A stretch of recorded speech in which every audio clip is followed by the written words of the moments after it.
Livin' La Vida Ultra. In the new Disney Plus comedy series, Ultraviolet and the Black Scorpion, we follow a 13-year-old Violet Rodriguez who learns that fight this awesome series.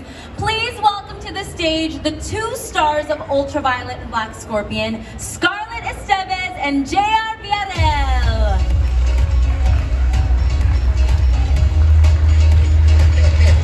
Hello! Hi guys!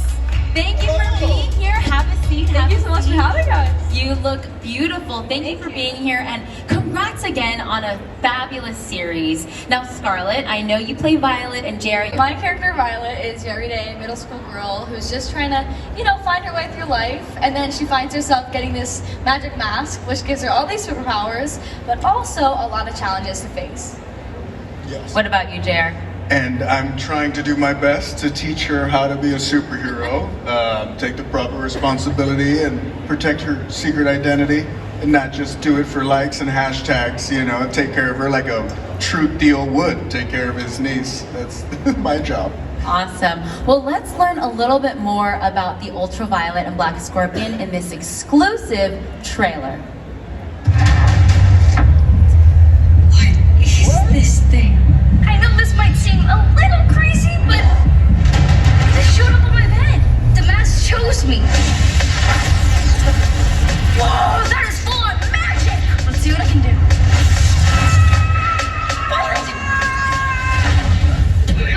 You do not want to taste what's in the sand. I really want to blow this up. What I need is a collab, and I know just the guy.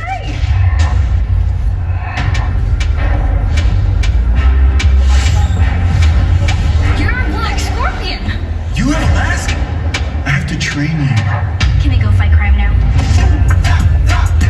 I think growing up and having, hopefully two strong individuals to help you grow up and, show all these important things that I think it's really important for people to know. Absolutely, the representation. I concur with everything Scarlett said. I think, I wish I had a show like this when I was growing up and I saw myself in this way as a superhero, being represented, representing my culture. My family's reaction to me is my favorite because all my little brother, my nieces, my nephews, they're just like, oh, I want to meet Ultraviolet, and I'm like, well, one day maybe if you act right. But, it's incredible to have this show out and to be able to represent our culture and my community is the greatest job I could ever ask for. And the fact that Disney is doing it is a dream come true. Absolutely. Yes. Please a round of applause for that. And we saw how cool your costume was, JR, as the Black Scorpion. What was it like when you put on that costume for the first time? I gained all the superpowers. It's all real. There's no effects. It's really me. No, it felt amazing. It was incredible to put it on. Fitting into it was a whole nother thing, but it was a lot of fun to feel that strong and powerful Black Scorpion. It was great. It was great. What about you, Scarlett? What was it like when you first put on your costume? I mean, it was crazy. I think it's something that everybody dreams of, is to be a superhero. I remember that's always something I'm like, wow, I really want to do that. And then it's like, wow, I actually am a superhero. Just like you said, it was all real. I ran really fast. I love it. And what was your family's first reaction? You guys talked about your family when they saw you when actually playing those. My whole family was super supportive about it. I mean, they were so excited and obviously so proud of me. But they also, all my family came together and they watched it and they all thought it was amazing. Now I have to ask, fighting crime, I'm sure, means a lot of action scenes. So, did you get to do your own stunts? So what was it like doing stunt training? I did all my own stunts. It was all me. I didn't have any help. No, we had an incredible stunt coordinator, James Liu, and incredible stunt doubles, and they taught us as much as we could learn, and whatever we could do safely, they would let us do. Right. But it was so fun to learn the lucha moves and, to train like a luchador and then to train in Kung Fu. And I know Scarlett had experience with gymnastics, so she was very agile, and it was so much fun. It was amazing. It was really cool, yeah. Awesome. Scarlett and JR, thank you so much for joining us today and sharing the behind the scenes of Ultraviolet and Black Scorpion. Thank you so much for having us. So much. Yes, make sure to catch this fantastic series on Disney Channel. Check your local listings. We will see you back here at D23 Expo Live.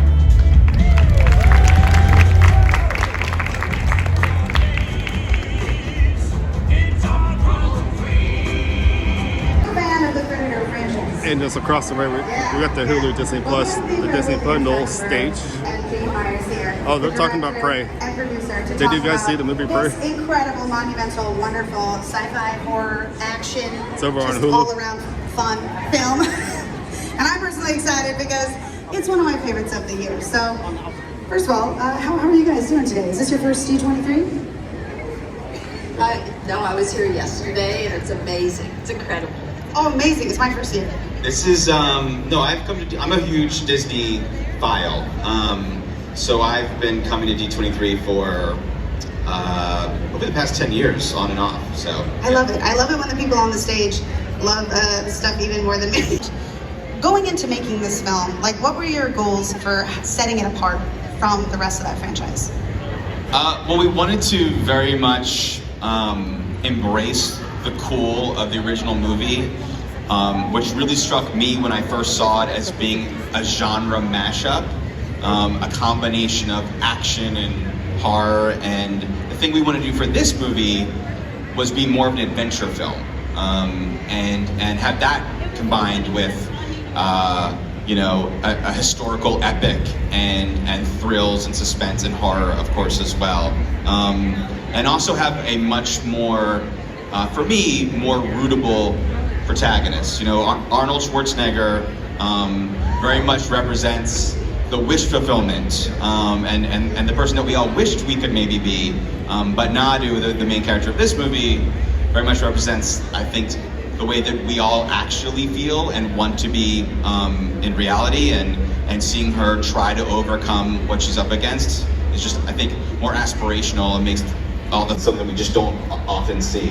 And then was really excited about the idea of making a movie that could be told almost primarily through action, but didn't want it to just be a visceral experience, wanted it to be an emotional one as well. So I thought if we could take the engine of a sports movie, of an underdog story, and inject that into a genre movie, then we could really, you know, be firing on all cylinders. And in thinking about that underdog story, we thought about what's a protagonist that we never see in movies. And unfortunately, Native Americans and Comanche in particular are so often relegated to playing the sidekick or the villain and never the hero. So I was thinking about all of those things that this movie came together. No, and it really, boy, did it come together. Jane, I would love to ask you, because this film really does have such an incredibly authentic portrayal of the Comanche people, and such care was taken in that. Can you speak to what that was like, creating that and then seeing it on screen? For me, it was like a dream, because I have studied, I'm a Comanche culturist. I'm also Comanche, of course. And so this has been like my whole life. You know, I've worked in the museum industry as well as the film industry, and I'm a traditional artist, so I was able to make a lot of these garments, but also to teach our different departments. And I think it just brought a really great understanding, because the people just absorbed this. You know, the creatives just absorbed it like a sponge, so everybody was able to just take it to that higher limit, and you see what what the result was. And it's about really creating an authentic masterpiece of a work, then you just get it done. Well, you absolutely did get it done. Literally, the Predator films are iconic, they're great, but this film was just, it was a next level achievement. I feel like the subtlety that you achieved in the storytelling, the scale, the beauty of the cinematography, like I could literally just sit up here and gush about this film all day. It's so beautiful. But so when you guys decided, in the writing process, Dan, when you realized that this was the story you wanted to tell, this was the time period you wanted to tell with this protagonist, how did you go about finalizing the ideas for that and then casting the incredible Amber Thunder? Like, how did that go? Well, we reached out to a woman named Renee Haynes, who specializes in casting indigenous projects, and Amber went through some trials to get the part. Our initial, or our final stage, I should say, of the rehearsal process, or the casting process, was she had to perform the scene with her mother in the teepee 3 different ways. She did it in English, in Comanche, and non-verbally. And when she did this dialogue scene without any words, it was incredibly moving.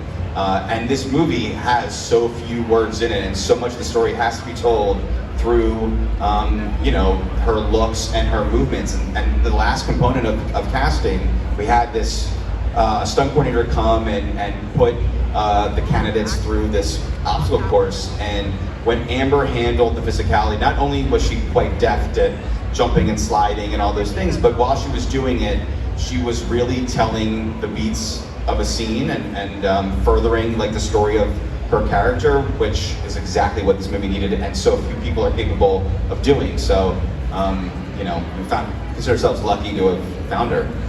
So it was actually pretty cool to listen in on that panel of the second one, which is actually still happening. But if you guys are not familiar with the movie Prey, the movie is actually a prequel to the Predator movies, which I actually watched it the first night it actually came out on Hulu. And I would recommend it for those who are Predator fans. You're in for a big treat with this. This is a beautiful movie with beautiful cinematography and everything. You'll enjoy it. And that's the reason I'm behind the Hulu side of this as well too.